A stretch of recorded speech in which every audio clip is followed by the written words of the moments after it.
Ang tulong natin ay nasa pangalan ng Panginoon. Siya ang lumikha ng langit at lupa.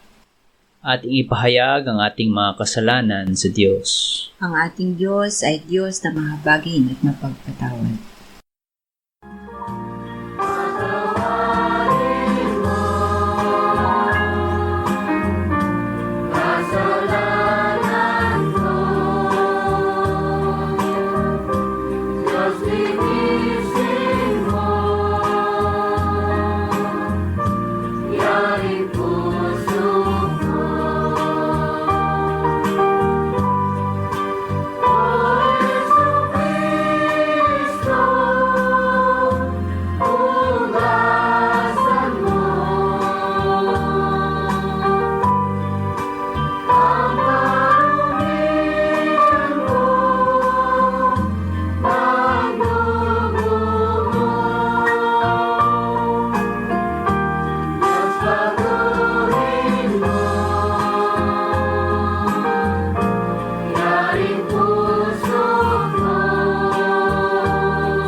Mapalad ang tao na pinatawad na yaong kasalanan at nalimot na rin ang kanyang nagawang mga pagsalangsang. Mapalad ang taong sa harap ng Panginoon ay di na pinararatangan ng kasalanan, dahilan sa siya ay hindi nanlilinlang. Nung hindi ko pa naipapahayag yaring kasalanan, sa buong maghapon ako'y nananangis sa matinding lumbay. Sa araw at gabi, bigat ng kamay mo ang nararamdaman, ano pa't wala nang nalalabi akong lakas sa katawan. Hamog ang kaparis na dagling na tuyo sa sikat ng araw. Ako ay lumapit sa iyong harapan at salay inamin. Ang aking nagawang mga pagsalansang di ko inilihim. Pinagpasyahan ko ang lahat ng ito sa iyo'y idaing at aking natamo ang iyong patawad sa sala kong angking.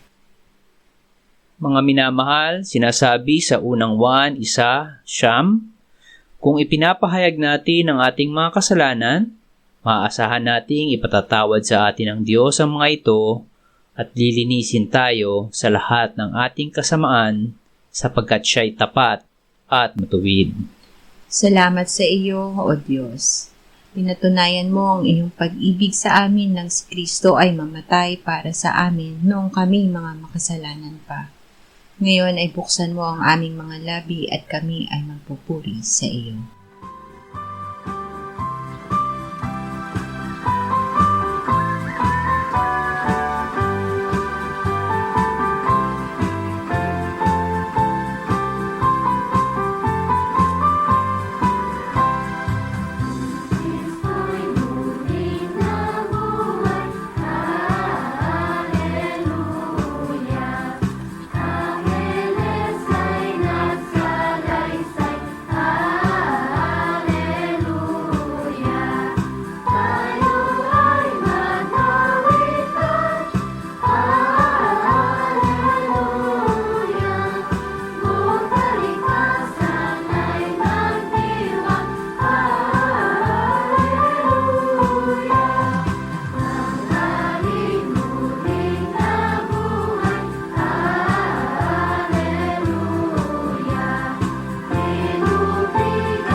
Genesis 1:1-4. Nang pasimula, nilikha ng Diyos ang langit at ang lupa. Ang lupa ay walang anyo at walang laman, at binalot sa kadiliman ang kalaliman, samantalang ang Espiritu ng Diyos ay kumikilos sa ibabaw ng mga tubig. At sinabi ng Diyos, magkaroon ng liwanag, at nagkaroon ng liwanag. Nakita ng Diyos na ang liwanag ay mabuti, at ibinukod ng Diyos ang liwanag sa kadiliman. Ang ilaw ng salita. Ang Panginoong Hesukristo, ang salita ng Diyos na nagkatawang tao, namatay para sa ating kasalanan, muling binuhay at iniakyat ng Ama sa kanyang kanan sa langit. Sa simula ay ang salita, at ang salita ay kasama ng Diyos, at ang salita ay Diyos. Sa simula ay kasama na siya ng Diyos. Lahat ng mga bagay ay ginawa sa pamamagitan niya, at kung wala siya ay hindi nagawa ang anumang bagay na ginawa. Siya ang salita na nagsabi sa pasimula, magkaroon ng liwanag. Nasa kanya ang buhay, at ang buhay ay siyang ilaw ng mga tao. Ang ilaw ay lumiliwanag sa kadiliman, at ito'y hindi nagapi ng kadiliman. Awit 27:1-3. Ang Panginoon ay aking liwanag at aking kaligtasan. Sino ang aking katatakutan? Ang Panginoon ay muog ng aking buhay. Sino ang aking kasisindakan? Nang dumating sa akin ang mga manggagawa ng kasamaan upang lamunin ang aking laban, ang aking mga kaaway at aking mga kalaban, sila'y matitisod at mabubuwal. Bagaman magkampo laban sa akin ang isang hukbo, hindi matatakot ang aking puso. Bagaman magbangon ng digmaan laban sa akin, gayunman ako'y magtitiwala pa rin. Ang ating liwanag at kaligtasan. Sinabi ng Panginoong Hesus, ako ang ilaw ng sanlibutan. Ang sumusunod sa akin ay hindi kailanman lalakad sa kadiliman, kundi magkakaroon ng ilaw ng buhay. Siya rin ang ating kaligtasan. Siya na ipinako sa krus ay binuhay ng Ama mula sa mga patay. Siya ang bato na itinakwil ng mga tagapagtayo na naging batong panulukan. Walang kaligtasan sa kanino paman, sapagkat walang ibang pangalan sa ilalim ng langit na ibinigay sa mga tao na ating ikaliligtas. Dahil dito, siya'y may kakayahang iligtas ng lubos ang mga lumalapit sa Diyos sa pamamagitan niya. Yamang lagi siyang nabubuhay upang mamagitan para sa kanila. Hebreo 13:5-8. Sinabi ng Panginoon, sa anumang paraan ay hindi kita iiwan o pababayaan man. Kaya't panatag nating masasabi, ang Panginoon ang aking katulong, hindi ako matatakot. Anong magagawa sa akin ng tao? Alalahanin ninyo ang mga namumuno sa inyo, silang nagsalita sa inyo ng salita ng Diyos. Tingnan ninyo ang kinalabasan ng kanilang pamumuhay. Tularan ninyo ang kanilang pananampalataya. Si Jesucristo ay siya ring kahapon, ngayon at magpakailanman. Hindi nagbabago. Ang anak ng Diyos, si Jesucristo, ay hindi oo at hindi, kundi sa kanya ay palaging oo. Sapagkat ang lahat ng mga pangako ng Diyos sa kanya ay oo. Kaya't sa pamamagitan niya ay aming sinasambit ang amin sa ikaluluwalhati ng Diyos. Tungkol sa anak ay sinabi ng Diyos, ikaw ay nananatili. Ikaw ay ikaw pa rin, ang iyong mga taon ay hindi magwawakas. Dahil kay Kristo ay tutuparin ng Ama ang kanyang pangako na tayo ay hindi niya iiwan o pababayaan. Tayo ay lagi niyang tutulungan. Juan 20:19-20. Nang magdadapit hapon na ng araw na iyon, na unang araw ng linggo, habang nakasara ang mga pinto sa kinaroroonan ng mga alagad dahil sa takot sa mga Hudyo, dumating si Jesus at tumayo sa gitna at sa kanila'y sinabi, "Kapayapaan ang sumainyo."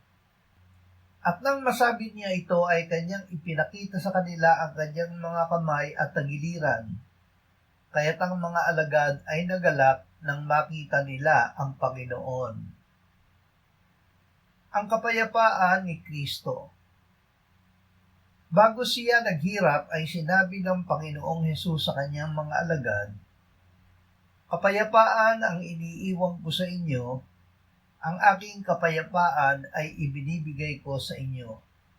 Hindi gaya ng ibinibigay ng sanlibutan ang ibinibigay ko sa inyo. Huwag mabagabag ang inyong puso o matakot man." Ang kapayapaang iniwan ng Panginoong Hesus ay kapayapaan niya na namatay para sa ating mga kasalanan at muling binuhay upang tayo'y mapawalang sala. Yamang napawalang sala na tayo sa pamamagitan ng ating pananampalataya, mayroon na tayong kapayapaan sa Diyos sa pamamagitan ng ating Panginoong Hesukristo. Ang Ebanghelyo ng Kapayapaan. Sinabi ng Panginoong Hesus nang siya ay muling nabuhay, "Kapayapaan ang sumainyo. Kung paanong sinugo ako ng Ama ay sinusugo ko rin naman kayo." At sila'y hiningahan niya at sinabi, "Tanggapin ninyo ang Espiritu Santo. Kung inyong patawarin ang mga kasalanan ng sinuman, ang mga iyon ay ipinatatawad sa kanila. Sino mang hindi ninyo patawarin ng mga kasalanan, iyon ay hindi ipinatatawad." Ang pagpapatawad ay sa paraan ng pangangaral ng Ebanghelyo. Sinabi ng Panginoong Hesus na ayon sa kasulatan, siya ay namatay at muling binuhay. At dahil dito ay ipapangaral ang pagsisisi at pagpapatawad ng mga kasalanan sa kanyang pangalan sa lahat ng mga bansa.